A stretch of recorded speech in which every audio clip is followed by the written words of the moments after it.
You see what I'm saying, y'all? You need to make these choices very, very carefully. How many of you grew up like I did? Not rich. Now, I'm not theologically or philosophically shallow enough to tell you money will make you happy. Money will not make you happy. You get more money, it will make you more of what you are right now. If you are miserable and you get money, you will be lots of miserable. If you're a jerk and you get money, big jerk. And it'll mess with your family too. So money is not going to solve your problems, it's going to make them bigger. It's also going to make your opportunities bigger. If you're a generous person, your generosity will go into overdrive. You'll be outrageously generous. And you get a lot of money, we'll call you a philanthropist. Cool word that means you give a lot of it away and you have a blast doing it. You found the most fun you'll ever have with money when you find that. So we live in a cause and effect world. What you plant, you will harvest. You will reap what you sow, right? So if you plant stupid, you will get a crop of desperate. I've done it. And if you plant corn, don't be looking for beans to come up. Don't be shocked by, because what you put into your life is what you're going to get out. So we found that there's 5 things that if you do these 5 things with money, over a period of time, like 10 or 15 years, you will build a level of wealth 100% of the time. And now I said a level of wealth. I don't know what level because I can't predict car wrecks and cancer. I can't predict tragedy. And I don't know what your income will be. But if you're working and you do these 5 things, you will build a level of wealth 100% of the time. And this is not some prosperity thing, and it's not mystical or magical. When I cover these 5 things, they're all common sense. But common sense is so rare now, it's like having a superpower. So let's look at the 5. The first one is get on a budget. A written plan. You have to do a budget. On paper, on purpose, before the month begins, every month. If you worked for a company called You Incorporated and you manage money for You Incorporated, the way you manage money for you now, would you fire you? Don't answer that. We misbehave with money, and so we're disorganized. We don't have a plan. Nothing's written down. Decide. The interesting thing about each one of these principles is you can just decide today to do them. I had a guy working for me and he was not doing his process right, and I sat down, I said, this is what you need to do. And he goes, well, it's not the way I do it. And I said, change. And he said, well, I'm not like you. And I said, change. You can decide today to be good at this or leave. You can decide. You can decide to do a budget today. Get out a yellow pad or go free budget online, everydollar.com. You can decide today. I'm going to start managing money well today. Because you're going to keep getting what you've been getting if you keep doing what you've been doing. You know this, right? Sowing and reaping. And the second one is you need to get out of debt. Now, we know this one. You knew Dave Ramsey was going to talk about getting out of debt because you know the Bible says the borrower is slave to the lender. It's real. Now, here's the deal. Think about this. Your most powerful wealth building tool is your income. Let me show you what slavery looks like. This week, they came out with new data that shows that the average car payment in America today, according to the National Auto Dealers Association, is $499. That's dangerously close to $500. You take $500 a month and invest it from age 30 to age 70 in a decent growth stock mutual fund, you'll have $5.6 million. That's what a car payment costs you. So who'd you make rich? General Motors, Ford, Lexus, I don't know, Toyota, who was it? You made somebody rich, and it wasn't you. And you're driving along in something you can't afford, scratching your head and wondering why your kid's college fund isn't funded. Because we're giving it all to somebody else. And they have nicer furniture in their building, have you noticed? Something's going on here, guys. And some people in here got a student loan that's been around so long you think it's a pet. You got MasterCard in your life. I mean, it's hard to be a slave if you don't have a master, so you might as well. We've discovered bondage and American distress. It just keeps going and going. And I've done it too, y'all. I'm not picking on anybody. I'm just saying, here's the deal. Think about this. What if you had no payments? Can't even get my head around that. Well, you're always going to have a car payment. I hear people say that. Little man can't get ahead. You're always going to have a car payment, so drive something nice. YOLO! Right? Which, by the way, is addressed in Proverbs.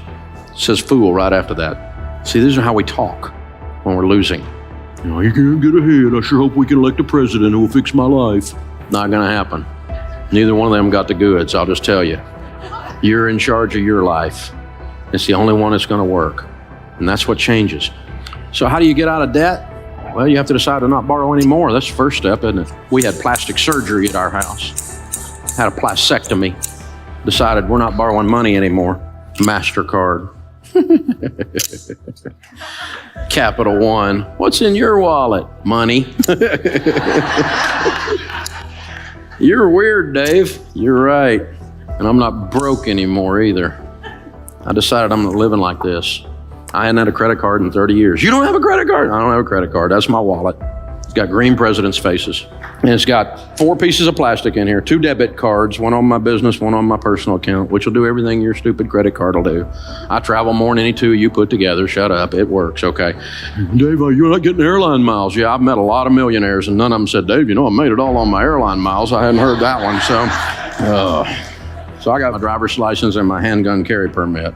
The third thing, once you're out of debt, then you need to be careful to foster high-quality relationships. What's that got to do with money? Everything. There's a huge correlation for those that build wealth and who they hang around with, because you become who you hang around with. Have you noticed that? You don't let your kids hang around with little juvenile delinquents, right?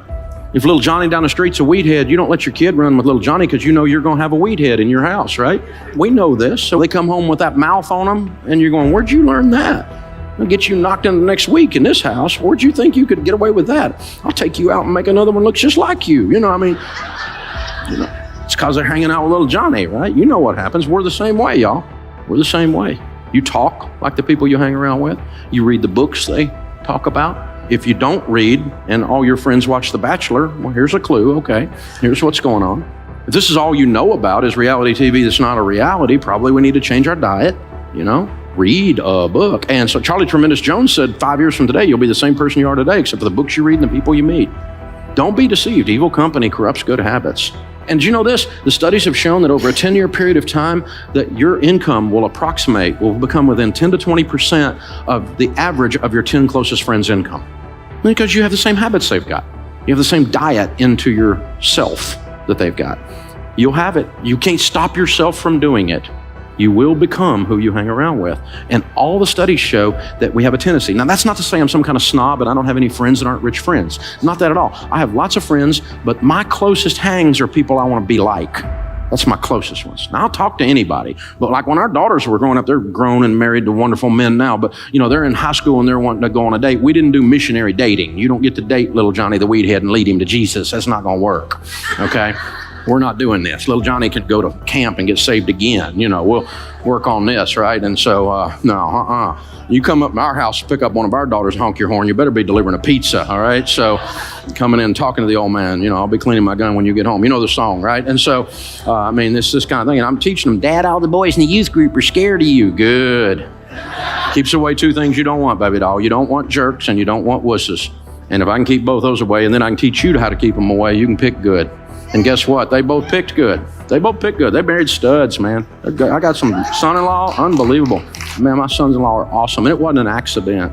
You see what I'm saying, y'all? You need to make these choices very, very carefully. The 4th thing is you need to save and invest. In the house of the wise are stores of choice food and oil. Wise people save money. That's what this means. And so it was used in the marketplace, like we use green presidents' faces, as a medium of exchange. If you had a carafe of oil, you were ready to do business. It was a sign of wealth. There were 2 classes of people, poor people and rich people. Most of the people were poor people. This is the Mediterranean. We're talking they ate hummus and olives, no meat. A little bit of bread, maybe a fish if they got some meat, but that was it. Rich people ate what we eat every day. Spices, good meat, Charleston food scene. You know what I'm saying, right? Cooking it up right. That's fine food. Stores of choice food and oil. Choice food and oil are symbols of wealth. So let's read that again. In the house of the wise are stores of money. By the way, the rest of that one says, and a foolish man devours all he has. If you spend everything you make, the Bible just called you a fool again. I've been a fool. Call me a fool too. And I decided to change. Wise people save money. Why? Well, to start with, we save for an emergency, right? Grandma said it. She said, save for a rainy day. It's going to rain. You're going to have a car wreck. You're going to lose your job. Something's going to happen. You're going to need some money. Dave, you need to be positive. I'm positive. It's going to rain. Something's going to come up. This one I don't understand. Unexpected pregnancy. Say what? Okay. But people come up with all kinds of things that are emergencies, right? Something's going to happen. And then you need to save and invest so you retire with dignity. I'm going to spend everything I make and hope the government, which is well known for its ability to handle money, will take care of me. Dumb idea. I'm not even sure some of them have opposable thumbs up there. You know what I'm saying? It's just ridiculous. And we're counting on them in some whacked out kind of way to come be. They're not coming. There is no white horse. There is no Calvary. You're it, okay? You are in charge of your destiny. And that's great news. And so, all worried about the election, and I'm not worried about the election because I made money under both parties. Turns out it wasn't up to them in either case. I've lost money under both parties. None of them sent me a check. They all just want money. They're extracting like a tick, extracting blood all the time. That's all they do. This is the deal. The last one is all about generosity, but this is all about cheerfulness. Generosity is not just a transfer of funds. Generosity is a spirit where you decide to be a generous person. Generous people are more attractive. They smile. They're not grouchy. It's not all about them. They're the ones that open the door. They're the ones when the grocery bag has the bottom drop out and your groceries are rolling all over the parking lot. They're the ones out there helping you pick it up. These are the people that when they go out to eat, they leave a tip, you cheap and ridiculous. Well, I'm not one. I leave big tips because it's a form of generosity. Well, they didn't give me good service. Oh, shut up. They're carrying a tray that weighs more than you. Figure it out. They parked your car in the rain and in the heat. Shut up. Give them some money. They park your $130,000 car and you give them $3. What are you, a nut? That's Ferris Bueller parking the car there. You take care of that, man. I give them a $20 bill. My car's still sitting there when I come out. It's amazing. Besides that guy's working his way through college or something right then. If he says better than I deserve, that's his code for I'm getting out of debt. If they say that, you got to give them a double tip. So I give them 40. My wife's like, I'm going to park your car. No, you're not. You're not working your way out of college. You've already put up with me for 30 years, so it's all right. Generosity is a spirit. It changes everything in your life. But it's awful tough to give if you're broke. If you're in debt and you hadn't saved any money and you don't have a plan and you're not hanging out with other people who are givers. And so change. You get to decide today. It'll change your life. It'll change your family tree. You will change everyone with your last name that follows you if you do these things. It's that powerful. It's unbelievable. The sorrows are deeper and the joys are higher. It changes everything. And when you move this money piece around, it gives you the tools to be that in the marketplace and to be that for your family and to get this monkey off your back and to get that elephant out of the room because he's got to go.